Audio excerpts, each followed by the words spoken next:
K T Jaleel പറയാണ്, K T ജലീലും സ്വർണ്ണക്കടത്ത് Malappuram connect ചെയ്ത് പറയുകയാണ്, പണക്കെടുക്കുന്ന ഒരു മതവിധി ഉണ്ടാവണം സ്വർണ്ണക്കടത്തിനെതിരെ എന്നൊക്കെ പറഞ്ഞു. കെ ടി ജലീലിനെ മുന്നിട്ട് താങ്കളെ ഡിഫൻസിലാക്കാൻ നിൽക്കുന്നുണ്ടോ?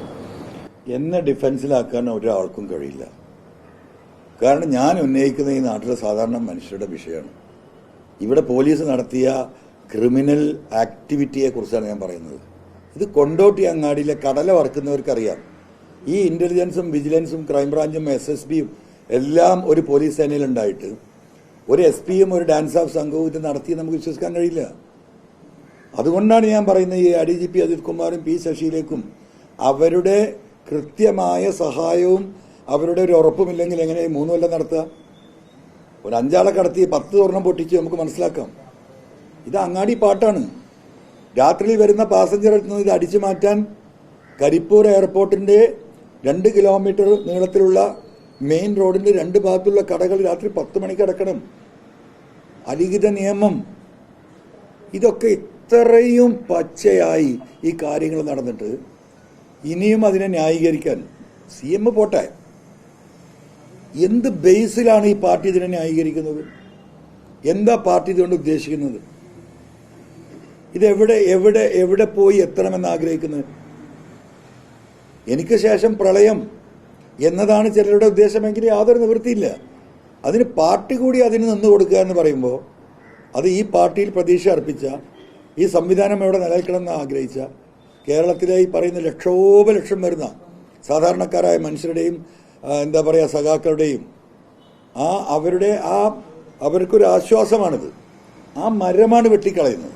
അതായത് ഇന്നലെ മുഖ്യമന്ത്രി നേരത്തെ പറഞ്ഞത് തന്നെയാണ് ജലീൽ മറ്റൊരു വിധത്തിൽ പറഞ്ഞത്. അതെ, പാണക്കാട് ഒരു മതവിധി ഉണ്ടായാൽ ഈ സ്വർണ്ണക്കടത്ത് നിയന്ത്രിക്കാൻ കഴിയുമെന്ന്. അതായത് ഒരു സമുദായത്തെ അല്ലെങ്കിൽ ഒരു മതവിഭാഗത്തെ തന്നെയാണ് അത് പ്രതികൂട്ടിലാക്കി അദ്ദേഹം സംസാരിച്ചത്. അല്ല, ജലീൽ അങ്ങനെ പറഞ്ഞതെന്ന് എനിക്കറിയില്ല. ജലീൽ അത് പറഞ്ഞിട്ടുണ്ടെങ്കിൽ അദ്ദേഹത്തിന്റെ പൊതുജീവിതത്തിൽ അദ്ദേഹം നടത്തിയ ഒരു സമൂഹത്തിന് എതിരെ നടത്തിയ ഏറ്റവും മോശപ്പെട്ട ഒരു സ്റ്റേറ്റ്മെന്റ് ആയിട്ട് അതിനെ കാണാൻ പറ്റും. അത്രത്തോളം അദ്ദേഹം തരം താഴും എന്ന വിശ്വാസം എനിക്കില്ല. ഞാനത് കേട്ടിട്ടില്ല. കേരളത്തിൽ പല മുന്നണികളുമുണ്ട്, പല രാഷ്ട്രീയ പാർട്ടികളുമുണ്ട്. ഇതെല്ലാം ഒഴിവാക്കിക്കൊണ്ട് PV Anwar തമിഴ്നാട്ടിൽ പോയി രാഷ്ട്രീയം പ്രാപിക്കേണ്ട ആവശ്യമില്ല. ഇവിടെ നിൽക്കാൻ സമ്മതിക്കാത്തതുകൊണ്ട് ഇവിടെ നമ്മളൊരു രാഷ്ട്രീയം എന്ന് പറയുന്നത് ഒരു പഞ്ചായത്തിലോ ഒരു ജില്ലയിലോ ഒരു സംസ്ഥാനത്തോ നിൽക്കുന്നത്. നമ്മുടെ രാഷ്ട്രീയ ഭരണക്രമം എന്താണ്? രാജ്യത്തിന്റെ പാർലമെന്റ്, അതിന്റെ താഴെ സ്റ്റേറ്റ്, അതിന്റെ താഴെ ഡിസ്ട്രിക്ട്, അതിന്റെ താഴെ വരുമ്പോൾ നമ്മുടെ ഗ്രാമപഞ്ചായത്തുകൾ. ഇതാണല്ലോ നമ്മുടെ ഒരു ഭരണക്രമം.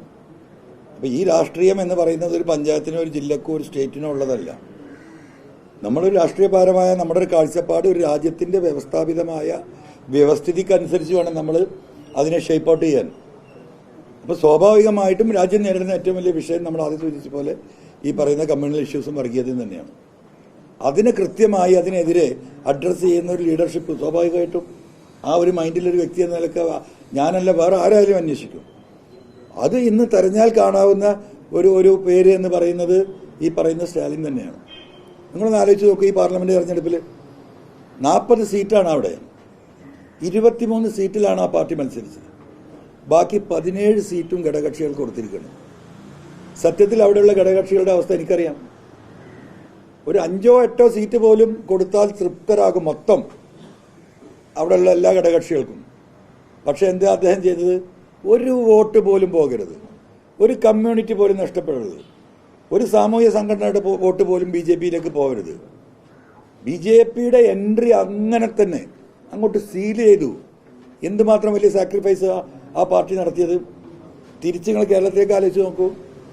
എന്ത് വില കൊടുത്തും ഇതുവരെ ഒരു രാഷ്ട്രീയ പാർലമെന്റിൽ ഒരു സീറ്റ് നേടാൻ കഴിയാത്ത BJPക്ക് ഒരു സീറ്റ് ഉണ്ടാക്കി കൊടുക്കാൻ, ഒരു രാഷ്ട്രീയ സംവിധാനത്തിന്റെ സമവാക്യങ്ങളെ തെറ്റിക്കാൻ ചില്ലറ താല്പര്യങ്ങൾക്ക് വേണ്ടി കേരളത്തിലെ തൃശ്ശൂർ പൂരം തന്നെ കലക്കി, അതിനൊരു ADGPയെ വിട്ട് അതിനു വേണ്ടിയുള്ള ഉദ്യോഗസ്ഥന്മാരയച്ചത് കലക്കി അവർക്ക് സീറ്റ് ഉണ്ടാക്കി കൊടുക്കാൻ ആർക്ക് സാധിച്ചു?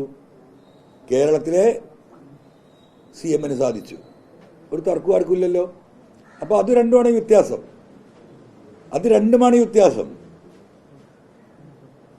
അതുകൊണ്ട് തന്നെയാണ് അങ്ങോട്ടേക്ക് പോകുന്നത്.